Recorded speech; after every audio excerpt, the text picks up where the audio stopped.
How's it going, guys? It's Jesse from Holla Boys, and today's episode, if you haven't watched the last episode, is on the Hilux. Again, obviously. We're going to be changing the starter motor because it blew. If you haven't watched last episode, I explain it. So what actually happened was we parked up, turned the car off, and I went and got my son from daycare, come back out, started the car, and it made like a siren noise, and then it made like a siren noise and just kept squealing and sounded like it was gonna catch, like I thought it was gonna catch fire. So I quickly got my kids out of the car. My wife jumped out of the car. We opened the bonnet. I took this cord off and it stopped. It stopped the car from running. So I thought originally it was overrun.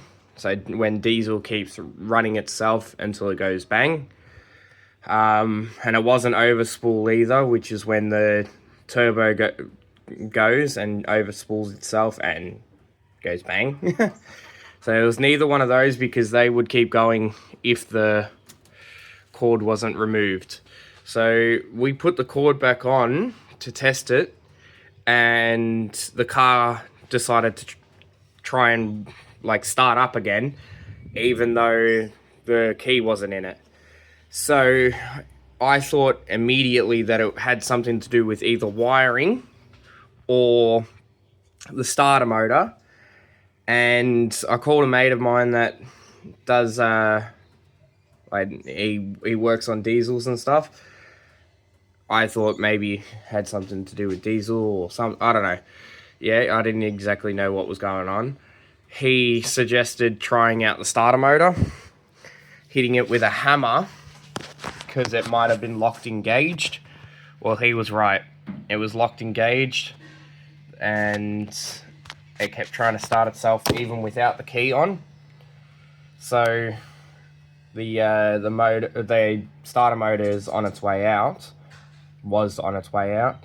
We ended up hitting it with a hammer, disengaging it, and then the starter motor won't crank over at all anymore. It just goes click, click, click, and that's it. So that's what the car is. So that's why we pretty much know it's a starter motor. Luckily, my dad found a starter motor that should fit this from a Land Cruiser that we brought years ago. It was in his shed, and it should fit. So that's what I'll be doing today. So this is the new starter motor that we found out the back of my parents' house. We looked at the part number, and it says it should fit our car, and it does look like the exact one that's on my car. So just from so hopefully it is. So we'll get started by pulling the old one off and checking it out. Okay, so the starter motor has 2 bolts holding it to the gearbox or the housing. This bolt, and there's one just above there that you have to get from the top. This one had a nut on it, whereas the other one doesn't. The other one's just a thread through here. So I've already loosened it, but what I used is a ratchet, 2 extensions, a corner piece, and then a 17mm. Both bolts are 17mm. So the second bolt is hidden behind this. Right there. That bolt there. This one does not have a nut, which is good. So I can't do it one-handed, but same tool into there to get that one. And then it should drop and give you a bit more opportunity to take the cords out. So this cord is different to the one that I've got, so I'm hoping it still fits. We'll see once it comes off. So after just a little bit of brute strength, with a spanner. Probably be easier with a breaker bar, but I didn't have one.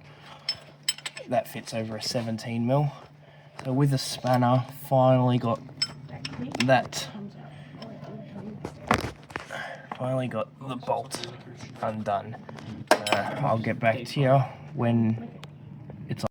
Okay, so now it's disconnected. It's just sitting here.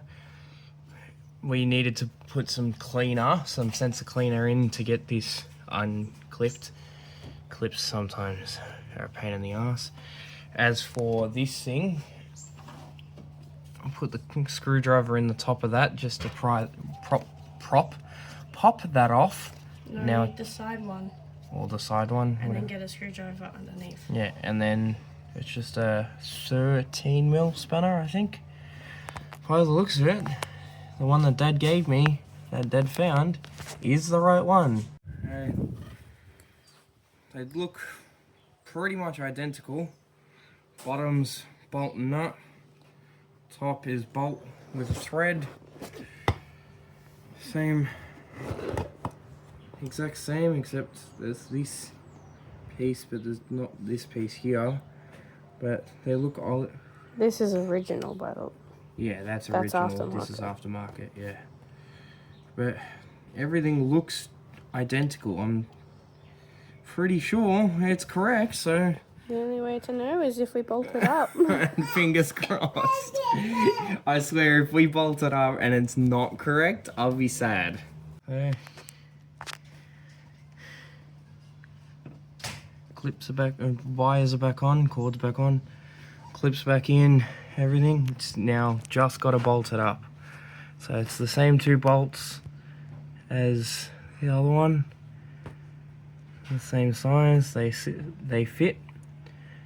So it should be the right one. So fingers crossed. Another good sign is it slipped straight into that sleeve. This part. Did you call it a spoke? Gear?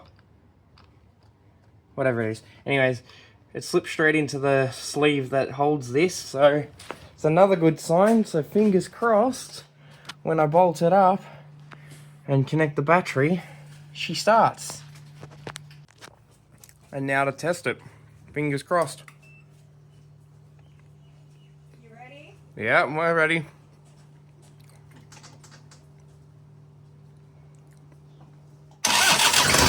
Yes!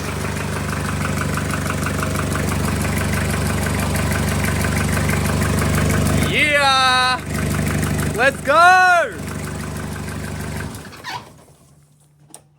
One more time. Let's go!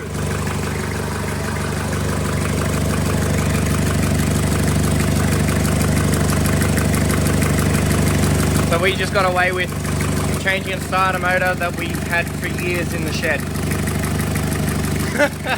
Off a Land Cruiser. Don't mind that cord, I'm not sure what it is, and it was already disconnected. We're going to put it to an auto elect to go through the car and make sure everything's alright, so that cord will be checked. But for now, she's running. Starter motor is done. Let's go.